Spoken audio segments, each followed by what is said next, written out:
이스라엘 백성을 인도하던 모세가 어느 날 산에 올라가서 40일 동안 금식하면서 하나님께 기도하고 하나님을 만났습니다. 그 40일 동안 하나님께서 천국을 다 보여주시고 또 이 땅에서 어떻게 해야 되느냐 그것을 다 가르쳐 주셨습니다. 모세가 이 땅에 와서 백성들에게 명령한 것은 하나님께서 하나님께 예배할 처소를 만들라고 하셨다. 그래서 그것을 회막이라고 얘기를 합니다. 그런데 모든 백성들이 깜짝 놀란 것은 그 집을 지어나갈 때 어떤 천으로 어떻게 하라. 기둥을 세울 때에는 어떠한 재료로 또 몇 규빗으로 길이는 어떻게 하라. 거기에 무늬가 들어가는데 그 무늬도 이렇게 하라. 하나님께서 아주 자세하게, 아주 섬세하게, 정말 기억을 다 하지도 못할 정도로 하나님께서 아주 자세하게 가르쳐 주신 거예요. 모세는 그것을 다 하늘에서 보았기 때문에 그걸 다 알 수 있죠. 어떤 글에 써올 필요도 없고 자기가 40일 동안 천국을 다 보고 하늘나라의 성부도 만나보고 성자도 만나보고 성령도 만나보고 수많은 천사들도 하늘에서 다 보고 하늘에서 가르쳐 주신 대로 보여주신 대로 그가 성막을 만들라고 명령을 했고 또 성막을 만들었습니다. 그 부분에 이제 하나가 대제사장의 옷을 만드는 일이에요. 대제사장이 이스라엘 백성들을 대표해서 성막에 들어가서 하나님께 제사를 합니다. 여러 제사장들이 있지만 가장 책임지고 잘하면 하나님에게 칭찬을 듣고 잘못하면 하나님에게 책망을 듣는, 잘못하면 죽을 수도 있는 그러한 영적으로 최정점에 있는 그러한 대제사장이 있는데 그 대제사장의 옷을 하나님께서 아주 구체적으로 자세하게 만들라고 했습니다. 오늘 본문에 나오는 내용은 대제사장이 여러 개의 옷을 입는데 맨 겉에 입는 것을 우리가 보통 에봇이라고 하는데 그 바로 안에 받쳐 입는 옷이에요. 밖에서 두 번째 옷. 지금 오늘 본문이 그 옷입니다. 가려워져서 보이지도 않을 것 같은데 하나님은 거기까지 자세하게 가르쳐 주시면서 이렇게 해라. 하나님 말씀을 하셨습니다. 하나님이 만들라고 하신 대로 순종을 해야죠. 사람의 생각과 사람의 이성이 어디 영적인 곳에서 통할 수가 있습니까? 그래서 하나님이 가르쳐 주신 대로 만드는 것이지요. 그런데 하나님이 31절에 보니까 청색으로 그 옷을 만들라. 그리고 그 옷을 통으로 짜라. 그 옷은 단추가 없고 자크가 없는 통으로 그 옷을 짰습니다. 그 옷이 찢어지지 아니하도록 목 있는 부분을 든든하게 하라. 하나님이 또 이렇게 가르쳐 주셨습니다. 또한 특이한 것은 옷자락 가장자리로 돌아가면서 석류를 수놓으라. 그런데 그 석류를 수놓을 때 꼭 청색, 자색, 홍색실 이 세 가지 색깔로만 석류를 수놓아라. 하나님 노란색은 안 될까요? 하나님 검정색은 안 될까요? 그런 말을 꺼내지도 못하죠. 아니 하나님께서 하라고 하시는데 무슨 사람이 자기의 의견이 있겠습니까? 하나님과 관계된 일은 자기 의견이 조금도 없어요. 하나님이 세 가지 색깔로 너희가 석류를 수놓아라.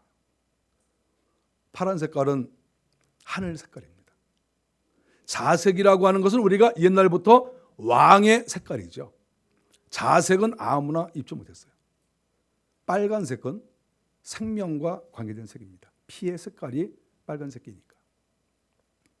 이 세 가지 색깔로 석류를 수놓으라는 거예요. 이스라엘 백성들은 어쨌든 이유는 잘 모르지만 하나님을 만나고 온 모세가 가르쳐 주니까 알았습니다. 그리고 그렇게 만들어 가고 있습니다. 또 하나 하나님께서 모세를 통해서 당부하신 것은 그 옷 가장자리를 이렇게 석류를 수를 놓는데 석류와 석류 사이에 금방울을 하나씩 달래는 거예요. 그래서 석류가 하나 있고 금방울 하나 있고 석류가 있고 금방울 하나 있고, 석류는 수를 놓은 것이고 금방울은 금으로 만든 방울이고, 여기에서 이 석류를 수놓은 이 색깔은 사실 상당히 위험이 있고 권위가 있는 색깔이에요. 또 금방울이라고 하는 것은 고대 사회에서 권위가 있는, 정말 왕급이나 할 수 있는 그런 것이거든요. 그래서 여기에 나오는 석류 그리고 금방울, 이 두 가지는 다 상당한 권위가 있는 사람의 옷에 들어가는 무늬와 또 금방울이다, 이렇게 말할 수가 있습니다. 그 의미가 무엇일까요? 성경에서 말하는 것은 대제사장이 성소에 들어가서 또 1년에 한 번 성소 안에 또 지성소가 있는데 거기에 들어가서 하나님께 피를 붓는 일을 하는데, 만일에 하나님께서 보실 때 이 대제사장이 부정하고 마음에 들지 않으면 하나님이 이 대제사장을 그 성전에서 죽이신다는 거예요. 하나님 마음에 들지 않으면 죽이니까 방울 소리가 안 나는 거죠. 방울 소리는 대제사장이 성전 안에서 이렇게 오고 갈 때 딸랑딸랑딸랑 이런 소리가 들리면 밖에서 이런 아랫사람들이 듣고 있다가 우리 대제사장이 아직도 살아계시네, 하나님 앞에서 그래도 걸어가시고 아직도 괜찮나 보다 생각하고 있는 거죠. 어떤 사람은 기다릴지도 모르죠. 저놈 죽었으면 좋겠다, 그러면 내가 대제사장 하는데, 그런 생각도 가질 수 있어요. 근데 귀를 딱 여기 들어보니까 딸랑딸랑으로 다녀요. 그러면 안 죽은 거죠. 딱 나오시면 사셨군요. 어떤 대제사장은 자꾸 죽으니까, 왜냐하면 소리가 안 나는데 만일에 성소에서 죽으면 시체를 꺼내내면 돼요. 그런데 지성소에 들어가서 죽으면 커튼을 열고 끌어내야 되는데 또 커튼 열다 죽을 수도 있어요. 하나님께서 엄하시니까. 그래서 간신히 커튼 밑으로 손을 이렇게 넣어서 막대기를 이렇게 해가지고 팔 하나 죽어서 덜렁덜렁거리면 팔을 이렇게 이렇게 잡아가지고 간신히 잡아당겨야 되지. 누가 대제사장 죽었네 여기로 들어가다 자기도 죽으니까. 이게 심각한 문제가 발생하는 거죠. 그래서 친절한 대제사장은 그 지성소 안에 들어갈 때 자기 발에다가 끈을 묶었다고 그래요. 끈을 묶어서 이렇게 밖으로 이렇게 내놓은 다음에 방울 소리가 안 들리면 이 끈 잡아당겨. 친절하죠? 그래서 들어가는 거예요. 하나님께서 그렇게 하라고 했어요. 방울 소리가 들리지 않으면 죽은 줄 알아라. 대제사장이 겉만 대제사장이 아니고 하나님은 중심을 보시고 영혼을 보시고 속사람을 보시니까 겉으로는 멀쩡하게 대제사장인지는 몰라도 속이 시커멓고 속이 더러우면 하나님이 예배를 받지 않으시고 죽여버리신다는 의미죠.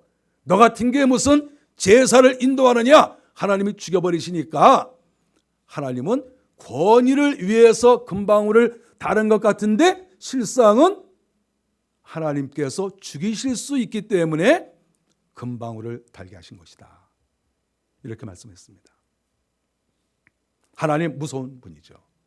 또 하나님은 예배를 그만큼 귀하게 여기시는 분이시다 하는 것을 알 수 있어요. 예배는 정말 귀한 거예요. 마음을 다하여 뜻을 다하여 정성을 다하여 하나님 앞에 예배할 때 하나님이 그 예배를 받으시고 하늘에서부터 은혜를 내려주시고, 예배는 정말 소중한 것이죠. 예배를 잘못 드린다고 죽여버리는, 그렇게 하나님께서는 하나님께 영광 돌리는 이 예배를 그만큼 존귀하게 여기신다 하는 것입니다. 오늘 본문에서 저희가 관심을 갖는 부분은 이 겉옷의 아래에 석류가 있는데 왜 석류를 여기에 수놓게 하셨을까 하는 부분이죠. 이 땅에 식물이 얼마나 많이 있고 또 물고기가 얼마나 많고 짐승이 얼마나 많이 있는데 왜 하나님께서 하나님 앞에 제사하는 정말 대제사장은 성전 깊숙이 가장 은밀한 곳까지 들어가는 이 대제사장이 입고 있는 옷에 왜 하나님께서 성류를 수놓게 하셨을까? 이것이 우리가 궁금한 거 아니겠습니까? 이 세상에 얼마나 자연 만물이 많습니까? 그런데 왜 하필 하나님이 성류를 지정을 하셨을까? 우리가 궁금한 마음을 많이 갖습니다. 모세도 궁금했을 거예요. 하나님께서 왜 이 성류를 그려 놓으라고 하셨을까? 모세는 답을 알겠죠. 모세가 왜 사람들에게 성류를 수놓으라고 했겠습니까? 모세도 40일 동안 하나님과 대화하면서 다 여쭤봤으리라고 생각합니다. 하나님께서 말씀하실 때 성류를 왜 거기다 그려놓는 줄 아느냐? 이 성류는 대제사장을 상징하는 것인데 하늘나라의 대제사장이 예수 그리스도가 아니냐. 지금 예수 그리스도가 대제사장인데 예수님의 얼굴을 옷에다가 그려 놓을 수는 없고 예수 그리스도를 가장 잘 나타낼 수 있는 식물이 무엇이냐? 그랬을 때 그게 성류다. 하나님께서 모세에게 가르쳐 주셔서 모세가 거기다가 사겨 넣으라고 명령한 거죠. 성류는 대제사장을 가리키는 것이고 하늘나라에 계신 예수 그리스도를 가리키는 것이다. 이렇게 말할 수 있습니다. 우리가 어떤 사람들은 여러 책들을 보면 왜 성류를 그려 넣었겠느냐 그랬을 때 상당수의 사람들이 이스라엘 나라에 성류가 많이 나니까 성류를 그려 넣은 것이다. 이렇게 말씀하시는 분들도 계세요. 내 마음에 감동이 안 와요. 아니 이스라엘 나라에 많이 나는 게 성류만 있습니까? 포도나무도 있고 무화과나무도 있고 감람나무도 있고 뭐 여러 나무가 많이 있지 않습니까? 왜 유독 성류를 예수 그리스도의 모습이다. 대제사장을 가장 잘 나타낼 수 있는 열매다. 이렇게 말할 수가 있겠습니까? 저는 이 성류가 예수 그리스도에 대한 아주 정확한 모습을 보여주는 열매라고 생각합니다. 그래서 하나님께서 대제사장 옷자락에 이 성류를 그려 놓은 것이죠. 대제사장과 밀접한 관계가 있는 하늘나라의 온 우주의 대제사장이신 예수 그리스도와 밀접한 관계가 있는 그러한 열매라 여기에 새겨져 넣은 것이지 이 땅에 열매가 많다고 그거 아무거나 그려 놓은 것은 아니다. 조금만 잘못해도 하나님이 죽여버리시는 그 어미한 그 예배에 하나님께서 아무 문이나 거기에 그려넣게 하시겠습니까? 예수 그리스도를 가장 잘 나타내는 식물이다. 이렇게 말할 수 있습니다. 히브리어로 이 성류를 림몬이라고 그렇게 얘기를 합니다. 이스라엘 나라에 많이 자랍니다. 성경에 보면 어떤 동네는 그 동네 이름 자체가 성류예요. 성류들이 많이 나와서 세 군데 성경에 찾아보면 림몬 이렇게 세 군데 그런 이름이 나오고 있습니다. 주님을 상징하는 짐승은 우리가 잘 알다시피 어린 양입니다. 짐승 중에서 예수 그리스도를 가르칠 때는 어린 양이죠. 그런데 식물 가운데에서 예수 그리스도를 가르친다고 하면 바로 여기에 나오는 성류라고 말할 수가 있습니다.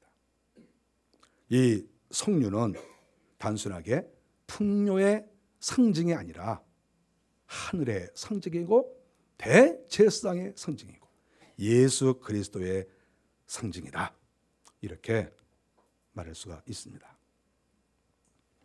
우리는 석류를 다 보셨겠고 또 석류를 다 아마 갈라서 다 드셔보지 않았나 이렇게 생각합니다. 석류들 다 보셨죠?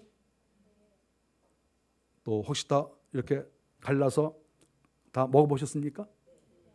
먹어보신 분만 설교를 잘 들으시고 먹어보지 못하신 분은 무슨 말인지 잘 몰라서 모르니까 더 열심히 좀 들으십시오. 잘 모르시니까. 석류를 딱 보면 그 색이 붉습니다. 겉에가 자색이에요. 석류를 볼 때 이 자색은 무슨 색깔이라고 했습니까? 이것은 왕의 색깔이에요. 자색은. 그래서 이 석류를 볼 때 우리는 겉을 딱 보면서 이것은 왕의 옷이구나. 왕의 옷이에요. 왕만이 자색 옷을 입는데 고대 사회에서 이 석류가 자색 껍질, 자색 옷을 입고 있는 것입니다.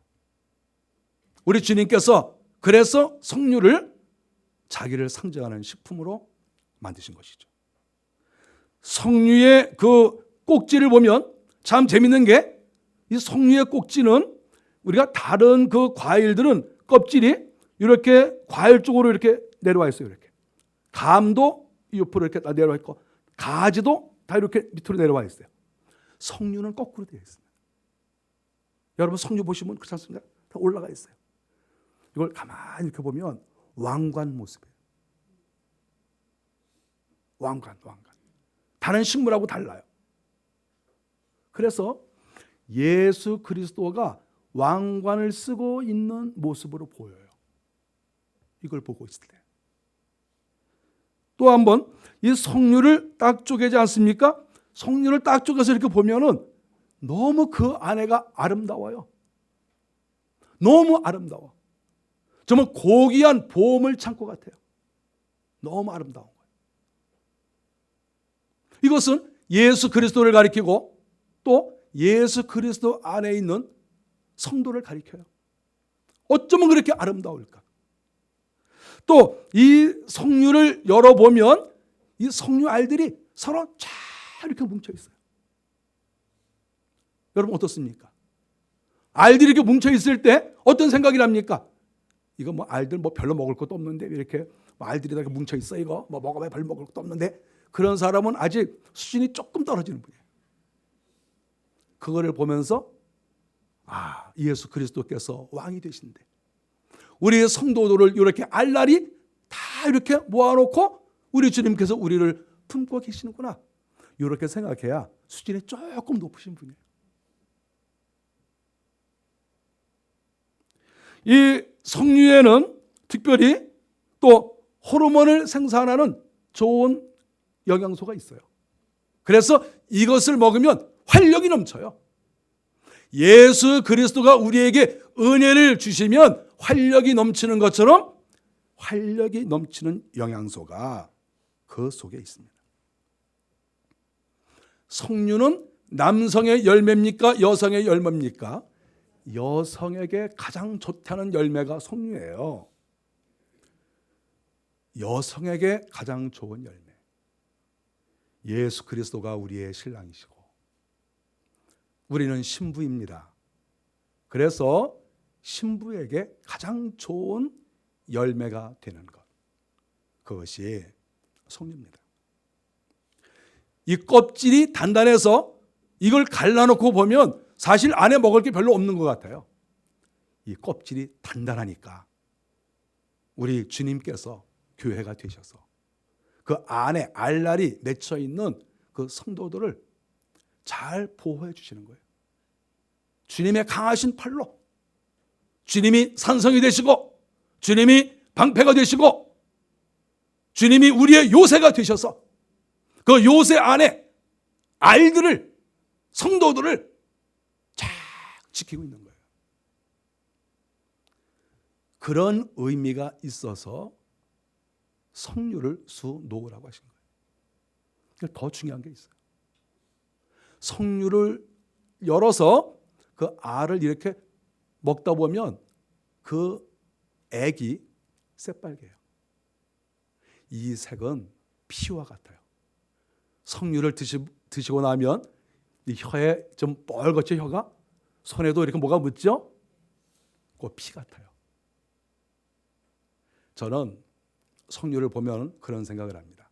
석류를 보면 맛있네 이런 생각보다는 그 알 하나하나에 그 빨간 그 진액이 딱 이렇게 그 즙이 묻어 있으면 우리 주님의 보혈의 피가 나를 이렇게 덮고 있구나. 저는 그 생각이 나서 눈물이 나요. 그런 생각이 안 드나요? 그냥 맛있어요? 몸에서 되니까? 그 진액이 새빨간 피가 돼서 그 알을 말이죠, 싹 싸고 있는 거예요. 가슴이 뛰어요. 주님께서 이렇게 우리들을 감싸시고 우리에게 이렇게 은혜를 내려주시는구나. 그런 마음을 가져요. 그리고 석류가 잘 익으면 그게 쫙 갈라집니다. 석류가. 주님께서 십자가에서 자기 몸을 가르시고 피 흘려 주신 그것을 보여주고 있는 거예요. 그래서 석류는 하나하나 어떤 걸 보든지 간에 하나하나 따져봐도 이게 다 대제사장이신 예수님하고 관계가 안 되는 게 없어요. 하나하나 다 관계가 있는 거예요.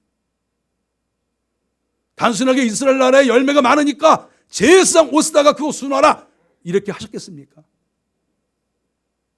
우리 하나님께서 그 어마어마한 신비와 어마어마한 그 은혜를 생각하시면서 너희는 제사장 옷에다가 석류를 수놓아라 이렇게 가르쳐 주신 것입니다. 이 석류는 성전에도 있습니다. 제가 성경을 쭉 찾아봤는데 몇 군데 이렇게 나와요. 하나님께서 성전을 지으실 때 성전에 기둥이 있는데 그 기둥 위에 이렇게 돌리는 돌이 있어요. 근데 거기에다가 석류를 새겨 놓으라는 거예요. 거기에다가도 성전에. 나중에 열왕기하 25장 17절에 보면 갈대아 사람들이 이스라엘 나라 예루살렘 성전에 쳐들어옵니다. 그래서 성전에 있는 금과 은을 다 가져가거든요. 그런데 그 기둥 위에 있는 그 석류를 노수로 만들었는데 그걸 뜯어갔다고 성경에 나와요. 이방인들이 석류를 뜯어갔어요. 대제사장의 상징이고 예수 그리스도를 가리키는 그것을 뜯어간 거예요. 하나님을 뜯어간 거예요. 예수 그리스도를 뜯어간 거예요. 그것을 뜯어가는 순간에 예루살렘 성전에서 하나님이 떠나셨습니다. 하나님이 예루살렘을 버리신 것이죠. 석류가 뜯겨나갔어요. 그만큼 중요한 거예요. 아가서는 솔로몬과 술람미 여인의 사랑의 이야기지만 한편으로는 주님과 성도들에 대한 이야기라는 것을 우리가 다 알고 있어요. 그런데 솔로몬이 아가서에서 그런 말을 합니다. 아가서 8장 2절에 보니까 술람미 여인에게 석류즙으로 네게 마시게 하겠다. 석류즙으로 네게 마시게 하겠다. 술람미 여인에게, 자기가 사랑하는 신부에게, 성도에게 석류즙을 마시게 하겠다. 이것은 예수 그리스도가 자기의 피를 자기의 사랑하는 신부들에게 흘려주신다고 하는 것을 여기서 가르쳐 주고 있는 것이죠.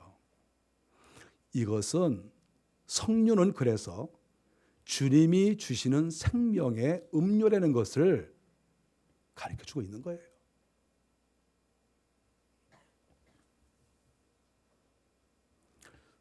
우리는 이러한 신비한 의미가 제사장의 옷에 담겨져 있는데 이스라엘 나라의 대제사장들은 시간이 지나가면서 이 무늬에 수를 놓은 의미를 몰랐어요. 시간이 지나가면서 은혜가 떠나면서 영적인 것이 약해지면서 사람들이 이성적이 되면서, 사람들이 습관적이 되면서 그 의미는 다 사라지고, 여기에 왜 석류가 그려져 있지? 그러면서 수백 년의 세월을 보내고, 우리 주님께서는 대제사장이시고 우리 주님께서 하늘나라에서 모세에게 이 석류를 수놓으라 이렇게 가르쳐 주지 않았습니까? 그런데 그 석류를 수놓으라고 가르쳐 주신 대제사장이신 예수 그리스도께서 나타나셨는데도 대제사장이 옷을 입고 석류가 그려진 옷을 입고도 대제사장의 본체이신 예수 그리스도가 자기 앞에 나타나 계신 것을 몰랐다는 거죠. 이것이 이스라엘 나라의 비극이고, 이스라엘 나라가 왜 종교가 타락하고 왜 종교가 부패했느냐 하는 것은 눈으로 보이는 것은 알지만 눈으로 보이는 것을 알 수 없는 영적으로 무지한 이런 시대가 되었기 때문에 예수님 당시에 예수님을 대제사장으로, 석류의 의미를 가지고 계신 분으로 받아들이지 못했다 하는 것을 우리는 성경을 통해서 알 수가 있습니다. 유에서 1장 12절에 보니까 석류가 시드는 것은 나라가 시드는 것이라고 가르쳐줬어요. 석류가 시드는 것은 나라가 시드는 것이다. 나라가 회복되는 길은 결국은 석류의 열매가 아름답게 열리는 것이다. 학개서 2장 19절에서 그렇게 가르쳐주고 있습니다. 석류는 나라의 흥망성쇠와도 관계가 있는 것이죠. 석류가 떨어지거나 석류가 썩거나 석류를 빼앗기거나 하는 것은 나라가 망하는 것이고, 석류가 흥하다면, 열매를 잘 맺는다면 그것은 하나님께서 복을 주시는 것이다. 이렇게 가르쳐 주셨습니다. 오늘날 우리는 석류를 대제사장의 옷에 수놓으라고 가르쳐 주신 그 본체이신 대제사장 예수 그리스도를 우리는 믿습니다. 그분께서는 지금도 하늘에 계시고, 또 그분께서 또 우리 교회에 오시고, 또 교회마다 오시고, 예배드리는 장소마다 오시고, 하나님께 영광을 올려드리는 그 자리마다 우리 대제사이신 예수님께서 오셔서 그 예배를 받으실 것을 저희는 분명히 믿습니다. 우리 주님이 이 땅에 많이 오실수록, 우리 주님의 말씀을 듣고 사는 사람이 많을수록 그 나라는 강성해질 것이고, 그 교회가 강해질 것이고, 예수 그리스도를 상징하는 그 석류, 그것을 존중히 여기는 사람들은 우리 하나님께서 풍성한 은혜를 주실 것이다. 우리는 이 말씀을 통해서 분명히 믿습니다. 대제사장이 석류를 수놓은 옷을 입고 있으면서 모세가 가르쳐줬을 때 이것은 하늘에 계신 대제사장의 모습이다, 이렇게 생각했던 것처럼 우리는 지금 비록 석류를 교회에 걸어놓거나 내 몸에 그려놓고 다니지는 않지만 우리 마음속에 석류의 본체이신 예수 그리스도를, 우리는 그분을 우리 마음속에 담고 계세요. 우리의 마음에 석류를 그려놓으십시오. 우리의 마음에 대제사장 예수 그리스도를 그려놓으십시오. 그럴 때 하나님의 은혜가 우리에게 풍성히 넘칠 것을 믿습니다. 기도하겠습니다.